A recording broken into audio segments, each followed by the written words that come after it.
Ang sarap naman ng tulog ni Milo at saka ni Cooper. Grabe, parang sila yung napagod maglaba. Kasi guys, itong dalawang aso ko ay bagong ligo. Kaya ayan, naginawaan ang mga aso. O ayan, nalimpungatan pa si Cooper. Abay, may pag-urong pang naganap. So, ano na naman ang gagawin ko? Siyempre, ako na naman mag-a-adjust. O, tingnan nyo naman itong mga paa ko. O, di ba nakabaloktot yung mga hita ko. Kasi nga, paano ako makakapag-stretch ng paa dito or ng mga binti?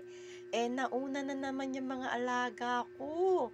Si Mr. Cooper, yung kulay puti, and then si Mr. Milo, yung kulay brown.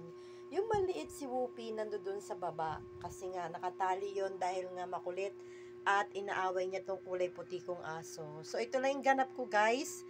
Kakatapos ko na maglaba pero wala tayong magawa at nauna pa yung mga aso ko dito sa kwarto humiga. Siyempre, naka-electric pan yan, kaya alam niya na, ayan, no, gumagalaw yung buhok ni Cooper. Kaya napaka maginhawang pakiramdam ng mga aso ko. And then, bukas pa yung aming bintana, ayan. At saktong umuulan-ulan, so ano pa ang dapat gawin? E di matulog! And again, thank you for watching, guys.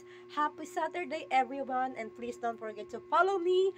And pagka-subscribe na rin ako. And like and share. At pakishare ng ating mga vlog. Thank you for watching. Grabe naman talaga. Sila yung nakahiga, oh. Ayan, nakahiga. Kasi ito yung mga tuhod ko, oh. O, diba? Nakabaluktot. Paano tayo makapag-stretching yan, oh? Oh, tatamaan ang mga, oh. Paano ko maiinat yung mga paa ko na yan na dalawa? Oh.